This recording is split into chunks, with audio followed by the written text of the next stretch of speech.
J'étais en train de dîner paisiblement, savourant la sérénité de mon foyer provençal, lorsque mon téléphone a retenti, déchirant la tranquillité du crépuscule. C'était Léo, mon fils, mais ce n'était pas sa voix habituelle. C'était un souffle rauque, un murmure étranglé par une humiliation si cuisante qu'elle transperçait les ondes. Papa, mon beau-père m'a jeté son verre au visage devant tout le monde. Il a dit que je ne méritais que ça. Mes mains se sont mises à frémir, non de crainte, mais d'une rage froide et précise qui prenait possession de moi. Une demi-heure plus tard, je garai ma voiture devant la grille ouvragée de l'imposante maison de maître normande de cet individu. Sous mon bras, je tenais fermement un dossier cartonné de couleur brune. Lorsqu'il m'a ouvert la porte et m'a aperçu, lorsque son regard méprisant est tombé sur ce dossier, son visage a pris une teinte blafarde. Il avait compris. Il savait pertinemment ce qu'il y avait à l'intérieur. Mon nom est Stéphane Dubois, j'ai 59 ans.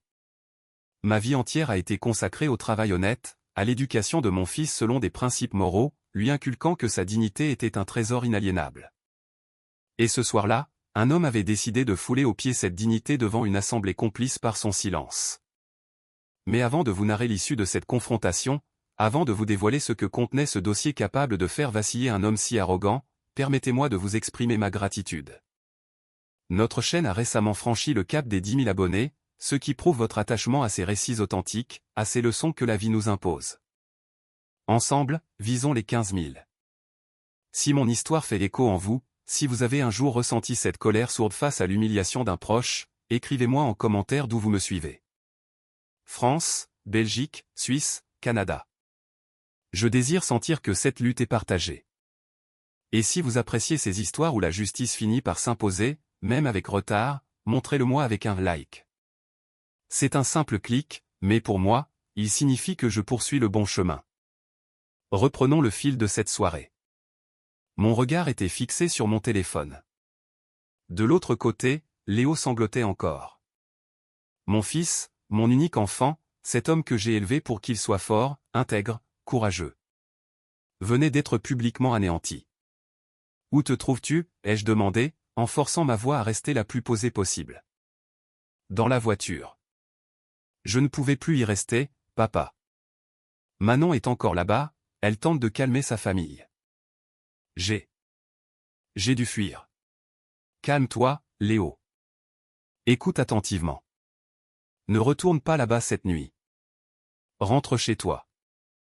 Je m'en charge. Papa, non. Ne fais rien d'irréparable. Un sourire amer s'est dessiné sur mes lèvres. Rien de ce que je ferai ne sera regrettable, mon fils. J'ai mis fin à l'appel. Je me suis levé. Le plat de crêpes, à peine entamé, gisait là, froid et dérisoire. Je me suis dirigé sans un mot vers mon bureau. J'y ai ouvert le tiroir d'un vieux classeur en métal, celui où je conservais des documents particuliers, des archives que j'espérais ne jamais avoir à exhumer. Mais l'existence nous apprend qu'il faut toujours savoir qui sont les gens que nous fréquentons, surtout lorsqu'il s'agit de la belle famille de nos enfants. J'ai rassemblé les pièces dans le dossier, les pesé dans mes mains, pris une longue inspiration, et j'ai quitté ma maison, guidé par une détermination sans faille. Pour que vous puissiez saisir toute la portée de mon geste cette nuit-là, et pourquoi il fut si dévastateur pour cet homme, il faut que vous connaissiez mon parcours. Il faut que vous sachiez qui je suis, et qui est Léo. Je suis originaire d'un modeste village en Provence. Mon père était artisan électricien, ma mère couturière à domicile. Nous ne roulions pas sur l'or, mais nous avions les vraies richesses, le respect mutuel, la valeur du travail, et la fierté de nos origines. J'ai commencé à travailler à 14 ans, aux côtés de mon père, apprenant le métier sur le terrain. Les années passant, j'ai fondé ma propre petite entreprise. Rien d'éclatant, mais une affaire saine et honnête. Chaque euro gagné l'a été par la force de mes poignets, laissant sur mes mains des callosités comme autant de médailles. À la naissance de Léo, j'ai fait une promesse à sa mère, aujourd'hui disparue, notre fils ne manquerait jamais de rien.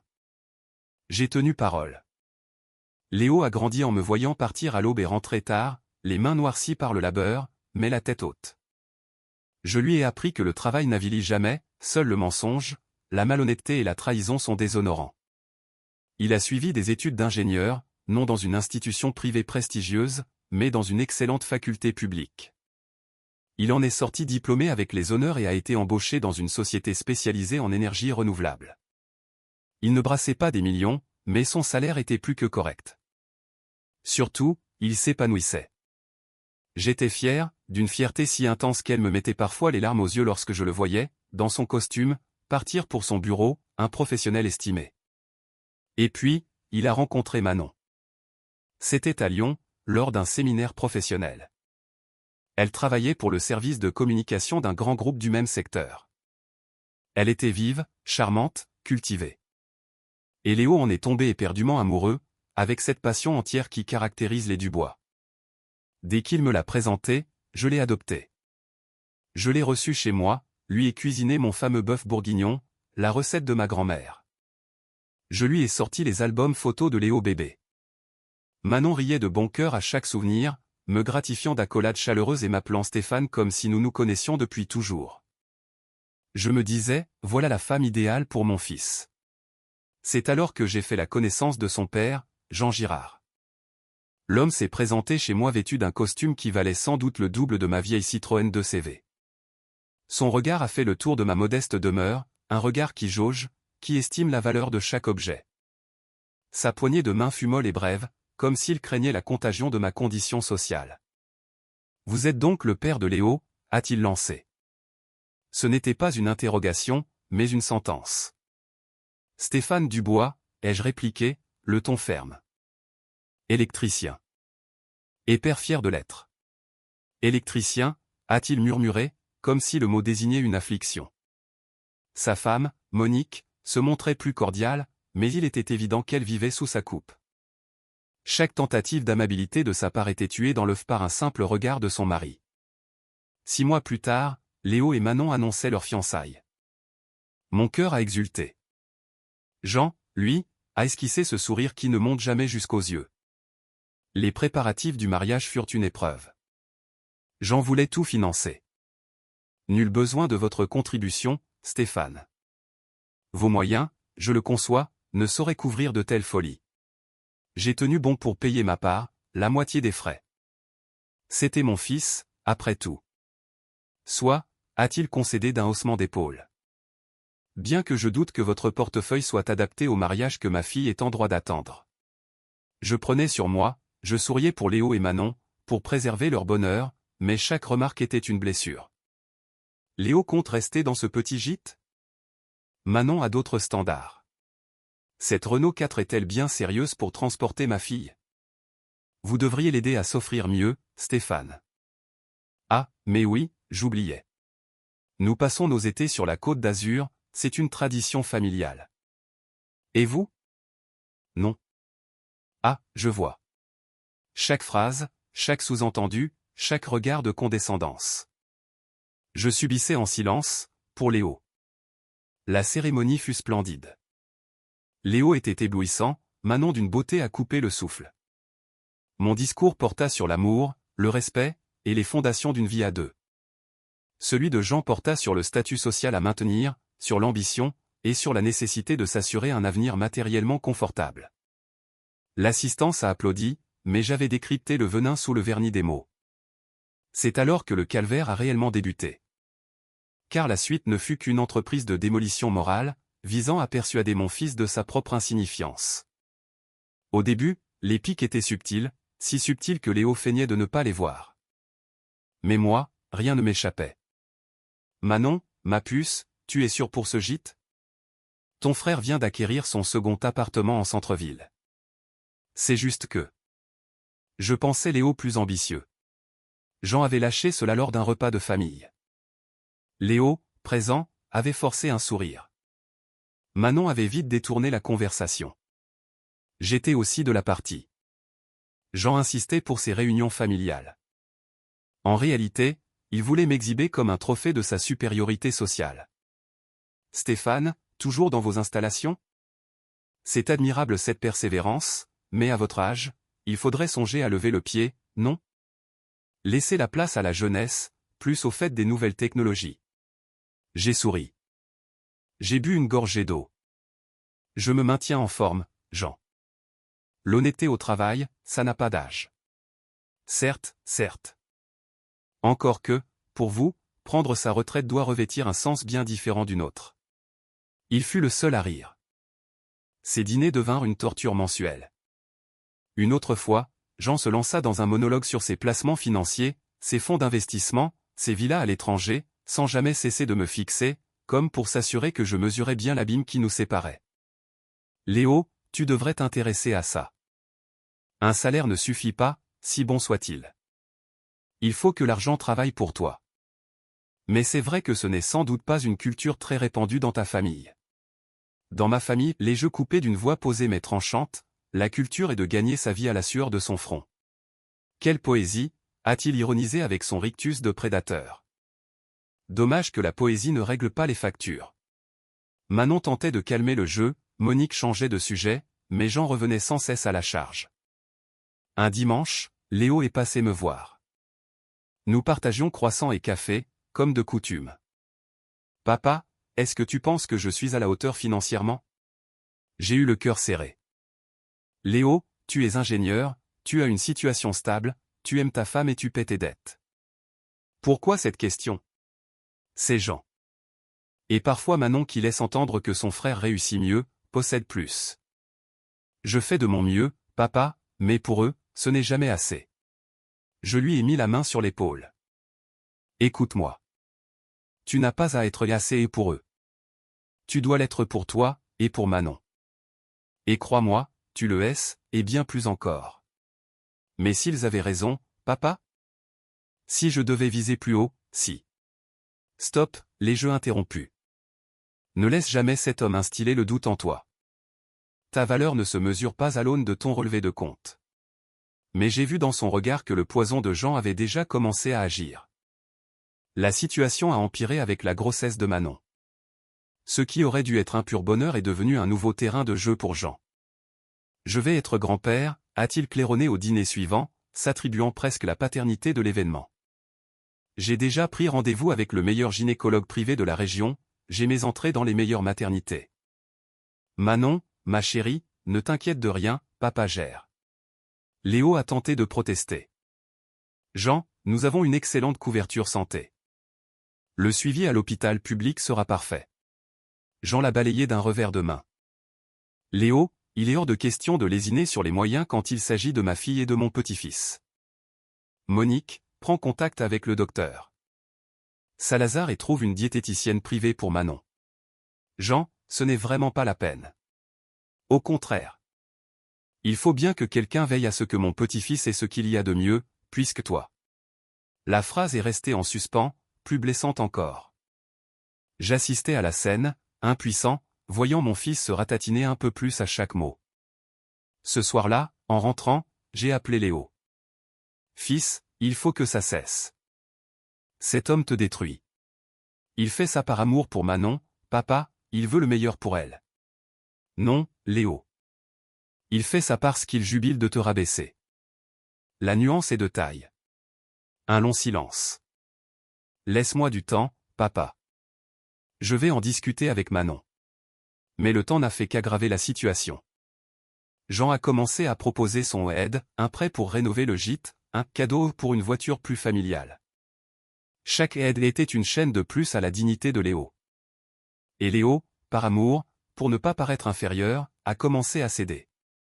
Je voyais mon fils s'effacer, ne plus me parler de ses succès professionnels, devenus dérisoires à ses propres yeux.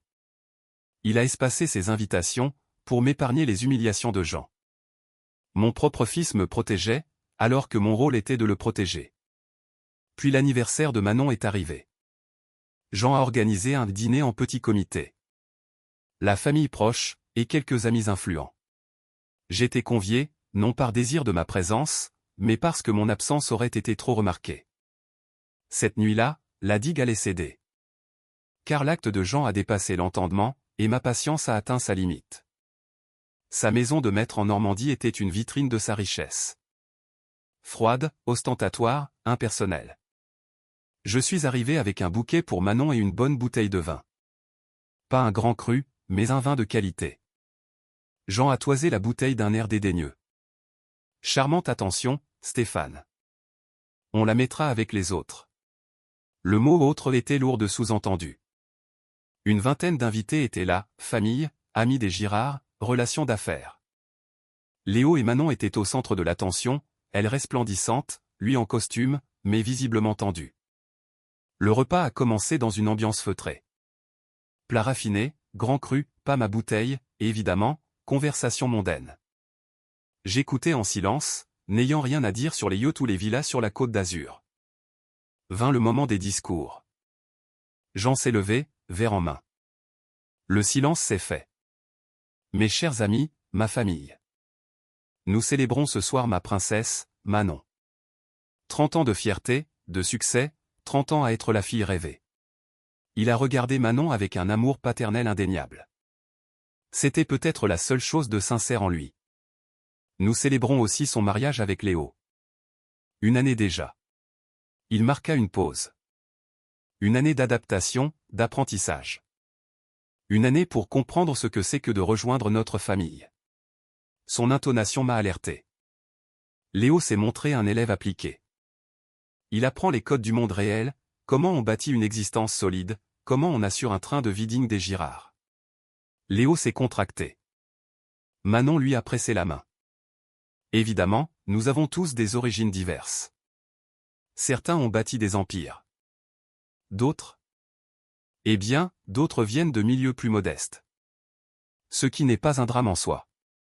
Il a eu un petit rire. Quelques invités lui ont fait écho, sans trop savoir pourquoi. Mais on en vient à se demander si le fossé des origines n'est pas parfois infranchissable. Si la bonne volonté suffit, quand disons, le pédigré, n'y est pas, je me suis levé d'un bond. Jean. Ma voix a claqué. Je te suggère de peser tes mots. Tous les yeux se sont braqués sur moi. Le silence s'est alourdi. Stéphane, je vous en prie, c'est une fête. Je ne fais que livrer quelques pensées. Son sourire était venimeux. Des pensées qui sont une insulte à mon fils. Une insulte? Loin de moi cette idée. Je constate des faits. Léo est un garçon méritant. Travailleur, honnête. Tout comme son père. Il s'est approché de Léo, lui a posé une main sur l'épaule, feignant la bienveillance. Mais soyons lucides. Travailler dans les énergies renouvelables, c'est dans l'air du temps. Mais de là à bâtir un empire. Léo restait muet, la mâchoire contractée, le regard fuyant. D'ailleurs, a poursuivi Jean, arpentant la pièce tel un procureur, nous discutions récemment de l'avenir de Léo, de sa capacité à subvenir aux besoins de Manon et du bébé, de la compatibilité de son salaire avec le style de vie auquel ma fille est en droit de prétendre. Jean, je t'en supplie, a murmuré Manon. Non, ma chérie, il faut être transparent. Léo est de la famille, et dans notre famille, on ne se voile pas la face. Il s'est tourné vers mon fils. Alors, Léo? Combien tu gagnes? Le silence était assourdissant. 3500? 4000? 3200 minutes, a articulé Léo, à peine audible. Jean a éclaté d'un rire gras et cruel. 3200. Mon pauvre garçon, c'est ce que me coûte le simple entretien de ma voiture. Des rires gênés ont fusé dans l'assemblée. Je me suis relevé. Jean, maintenant ça suffit. Mais il était en roue libre, ivre de son propre pouvoir. Asseyez-vous, Stéphane. C'est une affaire entre Léo et moi. Il faut bien que quelqu'un lui ouvre les yeux. Que quelqu'un lui explique que trimer pour un salaire de misère.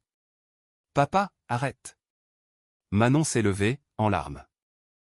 Léo s'est levé aussi, tremblant de rage et de honte. Jean, je crois qu'il vaut mieux qu'on s'arrête là. S'arrêter? Mais le meilleur est à venir. Tiens, Léo, je vais te dire le fond de ma pensée. Jean a saisi son verre de vin et s'est planté devant mon fils. Je pense que ma fille s'est trompée sur ton compte. Elle s'est laissée attendrir par ton petit côté éga honnête et travailleur, sans voir que ça ne remplit pas une assiette. Je pense que tu seras un poids pour elle.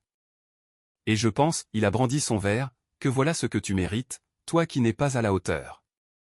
Et il lui a vidé son verre de vin rouge au visage. Le liquide pourpre a dégouliné, maculant sa chemise immaculée, s'écrasant sur le sol. Le temps s'est suspendu. Personne ne bougeait. Léo était figé, les yeux clos, le vin coulant sur ses joues comme des larmes de sang.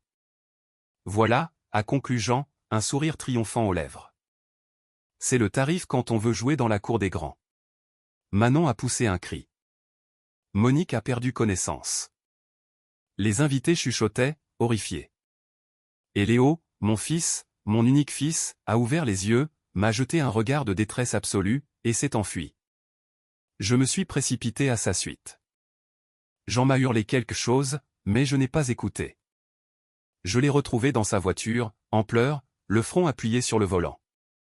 Voilà comment j'ai reçu cet appel. Je n'étais pas chez moi, j'étais là.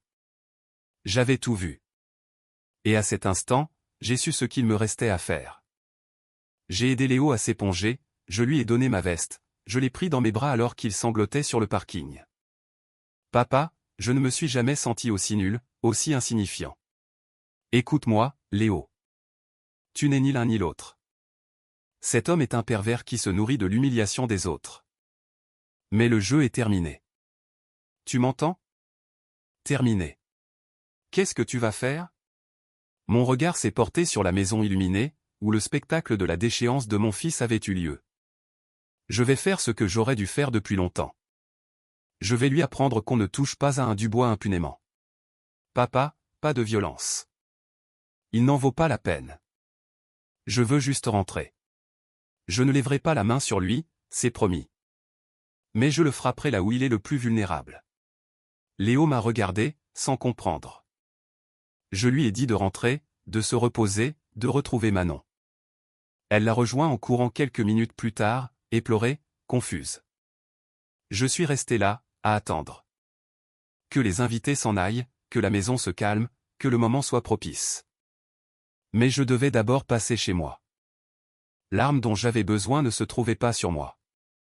J'ai conduit dans un silence de mort, les mains crispées sur le volant, l'esprit clair et méthodique. On croit la vengeance impulsive et brûlante. Erreur. La vraie vengeance, celle qui marque au fer rouge, est froide et méticuleusement préparée. Et la mienne, sans même en avoir conscience, était en préparation depuis des mois. Car le jour où Léo m'avait parlé de Manon et de sa famille, le jour où il avait prononcé le nom de Jean Girard, une vieille histoire m'était revenue en mémoire. J'avais donc fait ce que tout père soucieux aurait fait. J'avais mené ma petite enquête. Rien d'illégal.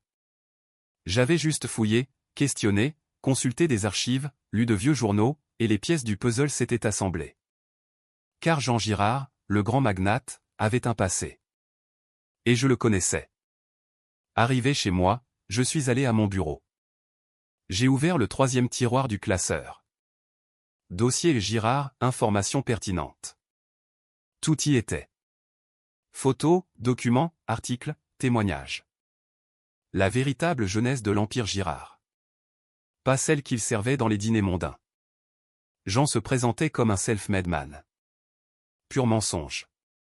En 1992, il était simple comptable dans une PME textile d'une petite ville du Nord, dirigée par 3 frères âgés et sans héritier direct, les frères Garnier.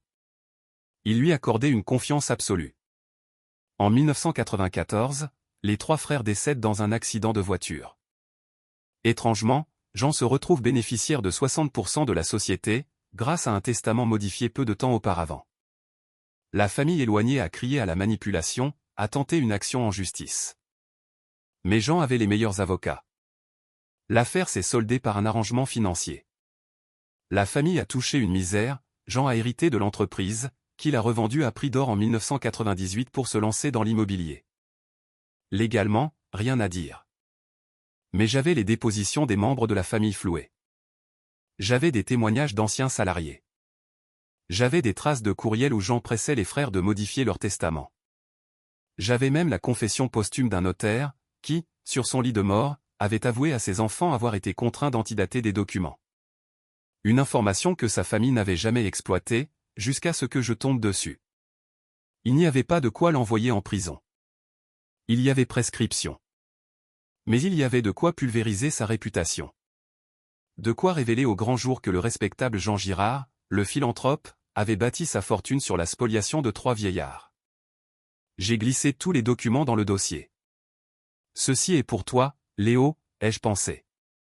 Il était 23 heures lorsque je me suis représenté chez Jean. Seule sa voiture et celle de Monique étaient encore là. J'ai sonné. Monique m'a ouvert, les yeux bouffis de larmes.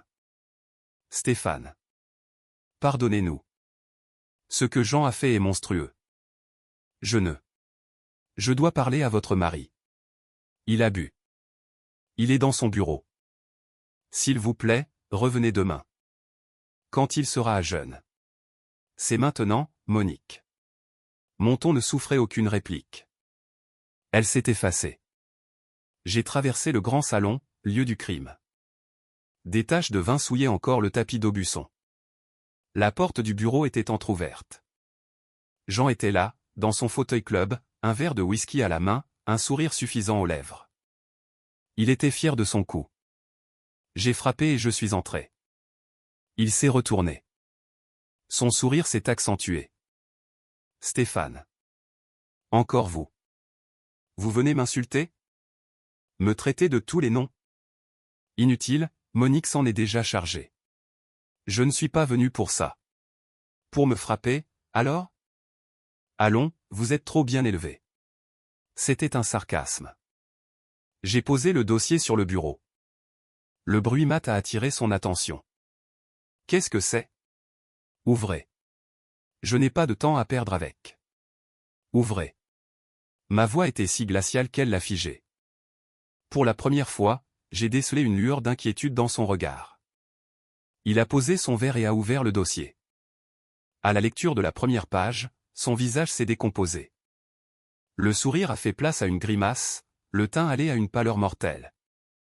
Pour la première fois, j'ai vu la peur dans les yeux de Jean Girard. Il feuilletait les pages, d'abord lentement, puis avec une frénésie croissante. Ses mains tremblaient. Les photos des frères Garnier, les copies des testaments, les dépositions, les témoignages, la confession du notaire. Tout était là. 30 ans de secrets exhumés et étalés sur son bureau Louis XVI. D'où ça sort? Sa voix n'était plus qu'un filet. La source importe peu. C'est ce que je vais en faire qui compte. Il s'est levé d'un bond. C'est du passé. Tout ça est légalement classé. Légalement étouffé, oui, ai-je corrigé. Mais les mémoires, elles, ne sont pas classées. Les descendants des Garnier sont toujours là, Jean. Leurs enfants, leurs petits-enfants. Certains sont devenus journalistes. L'un est au Monde, l'autre à Libération. Il a blêmi.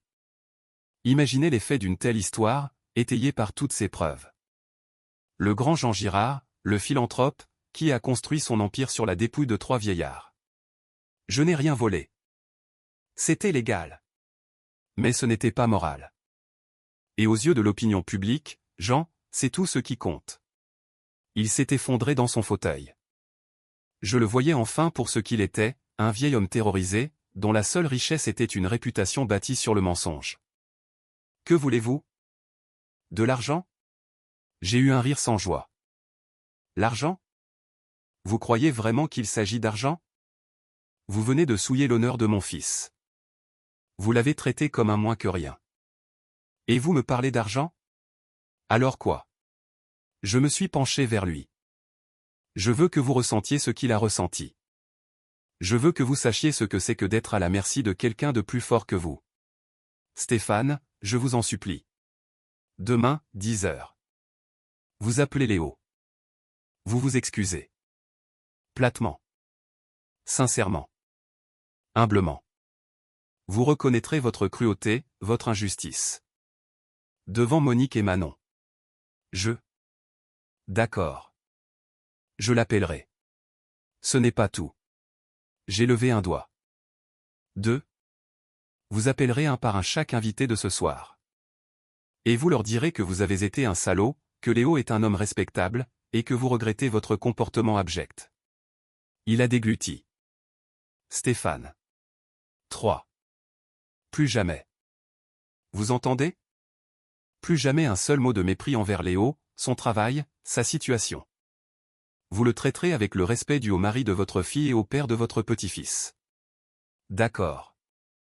Je le ferai. Et 4. J'ai saisi le dossier.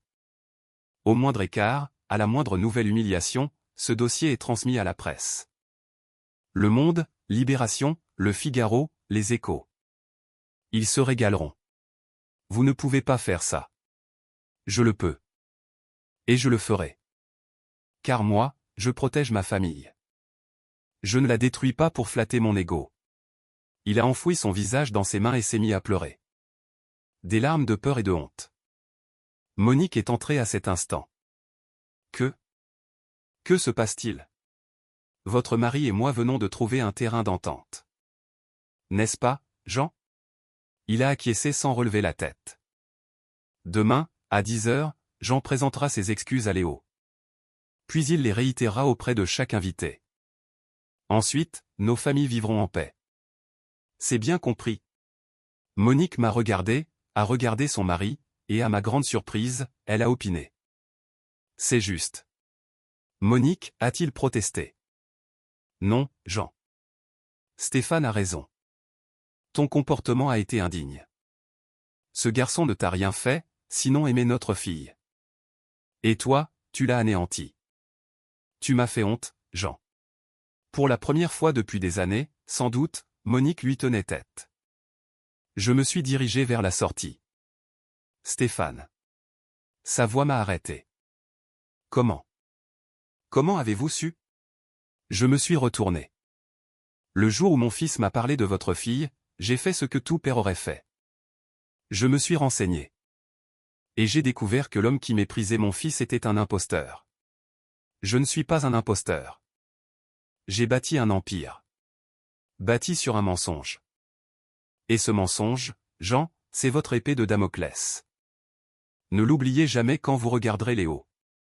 Je suis sorti. L'air frais de la nuit m'a semblé purifiant. Dans ma voiture, j'ai appelé Léo. Papa, où es-tu? Je quitte la maison de Jean. Demain, à 10 heures, il t'appellera pour s'excuser. Sincèrement. Les choses vont changer, je te le garantis. Mais. Qu'as-tu fait? Je lui ai juste rappelé que même les rois ont des secrets. Et que ces secrets peuvent les faire chuter. Un silence. Puis, merci, papa. C'est normal. C'est le rôle d'un père. En rentrant, j'ai eu la certitude d'avoir bien agi. Parfois, la justice ne se trouve pas dans les prétoires. Elle se trouve dans les secrets de vos adversaires, et dans le courage de s'en servir. Le lendemain, à 10h02, le téléphone de Léo a sonné. J'étais là, à sa demande. Manon aussi, le visage marqué par la nuit blanche. Léo a activé le haut-parleur. Léo. La voix de Jean était faible, presque méconnaissable. Oui. Je tenais à m'excuser. Profondément. Mon attitude hier soir a été impardonnable. Tu ne méritais rien de tout ça. Manon a étouffé un sanglot. Tu es un homme bien, Léo. Travailleur, intègre. Tu aimes ma fille. Tu seras un père formidable. Et moi? J'ai été un imbécile, un arrogant qui confond la valeur d'un homme avec celle de son compte en banque. Jean. Léo a voulu l'interrompre, mais Jean a poursuivi. J'ai appelé tous les invités. 23 appels. Je leur ai dit la même chose, que j'ai été odieux, que j'ai humilié un homme de valeur par pure méchanceté.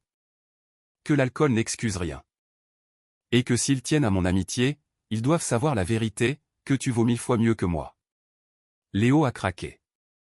Les larmes, contenues depuis la veille, ont jailli. Je te demande pardon, Léo. En tant qu'homme, en tant que beau-père. Pardonne-moi. Manon a pris le téléphone. Papa, tu es sincère? Plus que jamais, ma chérie. Et si Léo accepte mes excuses, je te jure que ça ne se reproduira plus jamais. Je le jure sur ta vie, et sur celle de mon petit-fils. Léo a cherché mon regard. J'ai fait un signe de tête. Je te pardonne, Jean. Mais les choses doivent changer. Elles changeront. Je te le promets. Elles changeront. Après l'appel, Léo m'a étreint, pleurant sur mon épaule comme un enfant. Merci, papa. Je ne sais pas ce que tu as fait, mais merci. Tu n'as pas à le savoir. Sache juste que personne ne s'en prend à un Dubois sans en payer le prix. Manon s'est jointe à notre étreinte. Stéphane, je suis tellement navré. Mon père. Ton père vient de recevoir une leçon nécessaire, Manon. Tu n'as pas à t'excuser pour lui. Tu es une belle personne, et tu aimes Léo. C'est tout ce qui importe. Les semaines qui ont suivi ont été différentes. Jean a tenu parole. Au repas de famille suivant, il était d'une humilité déconcertante. Il interrogeait Léo sur son travail avec un intérêt non fin. Il écoutait, ne coupait pas la parole. La tension était palpable au début. Jean m'a regardé à mon arrivée, et j'ai vu dans ses yeux un sentiment nouveau, un respect teinté de crainte. Il m'a offert la place d'honneur, que j'ai déclinée pour m'asseoir près de Léo. Au cours du repas, Jean a fait une chose stupéfiante. Il a sollicité l'avis de Léo sur un projet d'énergie renouvelable. Ce n'était pas une posture. C'était authentique. Sérieusement, Léo, c'est ton domaine. Penses-tu que l'investissement dans des panneaux solaires pour nos bâtiments commerciaux est judicieux? Léo, d'abord décontenancé, puis sûr de lui, a développé son argumentation. J'en prenais des notes, attentif. Monique m'a confié plus tard, vous lui avez fait peur, Stéphane. Une peur panique. Qui avait-il dans ce dossier? La vérité, Monique. Rien que la vérité. Vous en servirez-vous? Ça dépend de Jean. Je n'ai jamais eu à le faire. Le changement a été durable. Non sans quelques ratés. Parfois, le vieux Jean refaisait surface, une remarque condescendante avortée dès que son regard croisait le mien. Un sourire méprisant qui se muait en excuse. Il a commencé à traiter Léo en égal, en gendre, en futur père. Mieux, il a commencé à le valoriser. Un jour, Léo m'a raconté que Jean l'avait convié à une réunion avec des investisseurs. Je vous présente mon gendre, l'ingénieur en énergie renouvelable, avait-il dit. Pave mon gendre qui travaille, pave mon gendre qui gagne peu. Mon gendre, l'ingénieur. Et Léo a retrouvé sa superbe. Il a recommencé à sourire, à marcher droit. Il est redevenu l'homme que j'avais élevé, fier de lui. À la naissance de mon petit-fils, Lucas, à l'hôpital de Villefranche, Jean était là. Il est arrivé avec des fleurs, l'air presque timide. En me voyant, il a eu un instant de tension. Puis il m'a tendu la main. Stéphane. Nous voilà grand-père. J'ai serré sa main. Grand-père. Nous ne serons jamais amis. Mais un pacte de respect mutuel s'est noué entre nous, cimenté par notre amour commun pour nos enfants et notre petit-fils. En tenant Lucas pour la première fois, j'ai regardé Léo. Dans ses yeux, j'ai lu la paix. Le doute avait disparu. Il n'y avait plus qu'un père comblé, entouré de l'amour et du respect des siens. Il y a 2 semaines, Léo est passé avec Lucas, qui a maintenant 6 mois. Nous étions dans le jardin. Papa, tu ne m'as jamais dit ce que contenait ce dossier. Et tu ne le sauras jamais. C'était si terrible? C'était suffisant. Tu le garderas toujours? J'ai songé à ce dossier, dormant dans son tiroir. À la puissance qu'il renfermait. Je le garderai jusqu'à ce que je sois certain de ne plus jamais en avoir besoin. Jusqu'à ce que Jean ait définitivement compris que le respect se mérite, et qu'il est fragile. Léo a hoché la tête, puis a souri. Tu sais, j'ai compris quelque chose. Pendant tous ces mois d'humiliation, tu ne m'as jamais dit « je te l'avais bien dit ». Tu ne m'as jamais reproché ma naïveté. Ce n'est pas le rôle d'un père, mon fils. Un père soutient, protège, et se bat si nécessaire. Tu m'as appris une leçon essentielle, papa. La vraie force n'est pas dans les points ou les éclats de voix. Elle est dans l'intelligence, la préparation. Dans l'art de connaître son adversaire mieux qu'il ne se connaît lui-même, et de savoir où frapper sans même lever la main. L'information est une arme, Léo. Utilisée à bon escient, avec fermeté mais éthique, elle est la plus redoutable des justices. Lucas a réussi à ramper de quelques centimètres. Nous avons applaudi. Léo l'a pris dans ses bras. Je l'élèverai comme toi, papa. Avec tes valeurs, ta force, ta dignité. Pour qu'il sache que la vraie richesse n'est pas dans l'argent ou le pouvoir, mais dans le caractère, l'intégrité, et le courage de défendre ce qui est juste. Les larmes me sont venues. À 59 ans, ce moment était ma plus belle récompense. Alors, j'aurai réussi ma vie, mon fils. À vous qui m'avez écouté, qui avez partagé ce moment de ma vie, je veux dire ceci, ne laissez jamais personne vous faire sentir inférieur.